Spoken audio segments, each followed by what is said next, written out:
Hey guys, so welcome back. I'm feeling a little bit sick today. I feel like I always sit down and I'm either like coming off a plane or I'm feeling sick or something like that. But you know, that's just how it works in life. Also, as per usual, it's like way later than when I wanted to film this, and so it's getting a bit dark. Well, it's not dark, but like the lighting's not great. So, you know, deal with the usual. But I'm here. So I wanted to talk a little bit about why I'm not staying in Korea. When I was sort of thinking about lots of questions that I get asked and things like that, the biggest one is obviously like, am I going to stay? Why am I not going to stay? What was the decision-making process, that kind of thing. So yeah, so this video is going to be answering those types of questions, like answering that question, I guess, and giving you my major reasons why I will not stay in Korea after my 1 year is up. I want to point out that like I'll talk about some issues, but it's not, this video isn't meant to be offensive. It's based on my experience and my perceptions, and these are my thoughts and my opinions. And if at any point I have someone who watches this that is offended by any sort of comment, that is not my intention. So please, I just want to get that out of the way. But this is just realistic, you know, how I feel and how my life is and why I make certain decisions. Also, I say that it's not like I haven't considered staying longer before. I often say that maybe if I could do another 6 months as opposed to another year, because I do have to sign on for another year. And most teaching jobs are for 6 months, are for 1 year.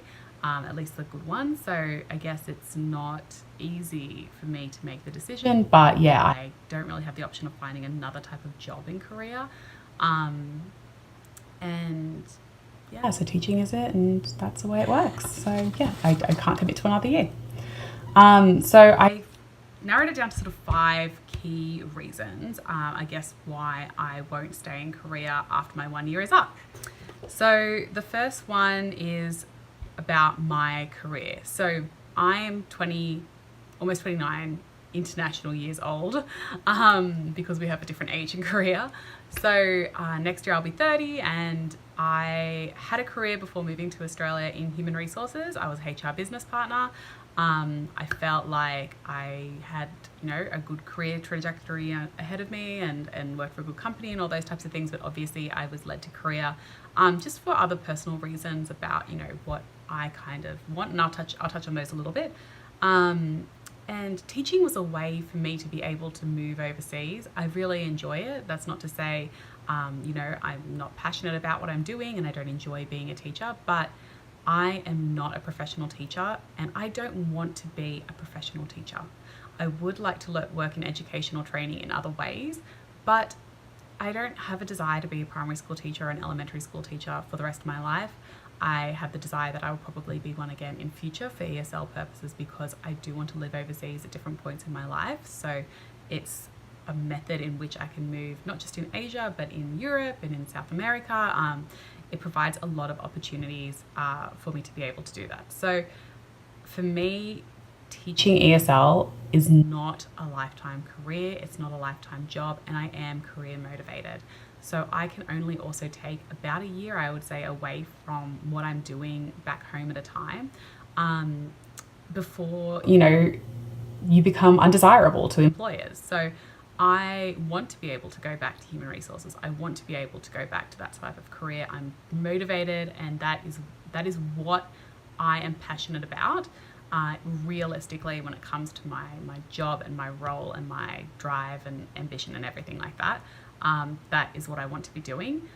So I, you know, that's something that I have to take into account. Like, I can't be away from my job and my career and my passion, because I'll lose out at the end of the day. So as much as I enjoy teaching, you know, I'm not going to be a teacher forever, and I'm not going to risk losing everything that I work so hard for to stay on for another year. So that's number one. Number two, I guess I want to be able to travel overseas again in future. Some of the things I've sort of looked at would require me moving again sort of within a few years of being back home. So, you know, I'd want to be able to get a job and work and build back up my skills and stuff like that, and potentially move overseas somewhere where I would be able to work in human resources. And then again in future, I want to move to other non-English speaking countries for a while. So to move overseas again to teach English. So I guess for me, I don't see myself as someone who's going to be in the same job for 20 years. Some people really enjoy that sort of stability, and I get it, but I am the type of person, I say I get itchy feet. I like to be somewhere for a few years, and, you know, to prospective employers out there, I am very committed and very loyal to companies. But I think I'm very much a millennial in the sense that, you know, I either have to change roles or change jobs semi-frequently, because I can't stand the boredom and the monotony of doing the same thing every single day. I think that's why I love HR and strive in that type of career, because it's not the type of job where you do the same thing every single day. Every single day is 100% different for me in my job to the day before. From what I do when I come in, to structuring my days, to anything, like, you don't know what's going to come your way. So because of that, yeah, I guess I really respond well to that. So I guess that's the other thing with teaching. It is a bit more monotonous than I like. Even though you're teaching just different subjects, it's like you have the same schedule every week, you're creating the same lessons, you're teaching the same students. Like, yeah, sometimes, like, you know, the other day I was teaching in my first 4 classes. I was just like, oh my God, like, they're not giving me anything. Like, I'm bored because of their behavior. And I'm like, is it my class? And then the last 2 classes came in and we had an amazing time. Like, it was so much fun. And those 2 classes made up for the rest of the day. But if I had had 6 classes like that in the one day, I think I would have left feeling so depressed, like, just 6 boring classes. But it was also a good, like, to know that it wasn't just me, it was also them. But, like, yeah, I think that's something that I just I can't do. Like, you know, wanting to travel, wanting to move again in future, like, all of that kind of thing, it's so important to me in my life. Probably more important to me than settling down and having a family and stuff like that.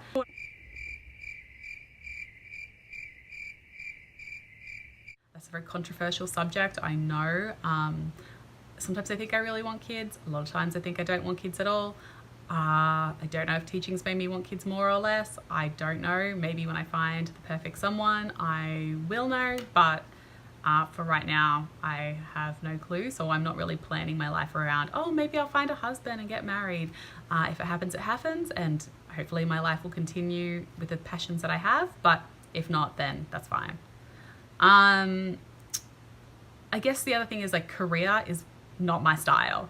I am Australian. I feel Australian. I love going to the beach. I love hot weather. I always say I'm a little bit of a, you know, hippie at heart, like nipple to the wind, that kind of thing. Like, that is my style. You know, like, I hear it's quite conservative, and I struggle a lot with, like, you know, I just want to wear, like, wrap things with, like, deep V's suit me, but, like, showing your clavs here, like, them clavicles, you put them away. Like, do not have those out. And, like, the weather, like, I don't think I could survive another Korean winter. I barely survived this one. Like, oh God, no. You know, they have very traditional gender roles here as well. Like, every woman I know cooks dinner for her husband. People out there who think, I don't know, if you're going to hit me up or slide in on the DMs, I barely cook my own dinner, and I ain't going to be doing it for you. And then, like, you know, I don't know if I want a Korean relationship from what I've heard either. So, like, long term, like, if I did want to stay here and find someone, like I said, I don't know if I do, but if I did, like, I don't know about that either. And I find eating here really difficult as well. Like, vegetarianism isn't a thing. I've written blog posts about it, so I might try and link those below, where you can read about what it's like trying to be vegetarian here, or vegan, plant-based, whatever you want to call it. And I find it really, really hard. So I think, yeah, for 1 year, it's fine. I'm willing to make some sacrifices, but long term, it's not something that I could deal with, I guess. And then I guess, like, another thing is that in my job, like, I have no control. Like, you know, you come here this year, I don't know where I live, where I teach, what I do, what classes I have, and it's always going to be like that. Like, even if I don't speak good Korean or really any Korean, but like if I did and I could talk to my co-teachers and stuff, like not co-teachers, my, I guess, seniors at school, it would make no difference. What they say is what I do, and I'm not used to being in an environment where it is so hierarchical. I prefer a more collaborative environment. So I guess that's the fourth thing. And then the last thing is that, yes, you're a foreigner living overseas, in a country that has low diversity, so you deal with prejudice.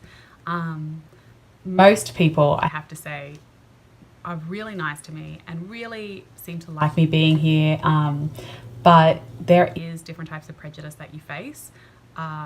Some for no reason, like I don't understand it, they just don't like me. I see women at the gym that talk behind my back, it's quite common, and they'll be like giving me bad looks. Maybe because I wear like more strapless clothing, not strapless, but like, you know, I'm at the gym, I wear a tank top, a lot of them wear t-shirts. Not that to say that no Koreans wear tank tops and stuff like that, but I don't know if it's because of that, I don't know, whatever. In my area, I am one of the the handful of foreign people. So everyone, and I live down the street from my school, and you know, everyone knows who I am. A lot of my parents go to my gym, a lot of my parents work in the shops nearby.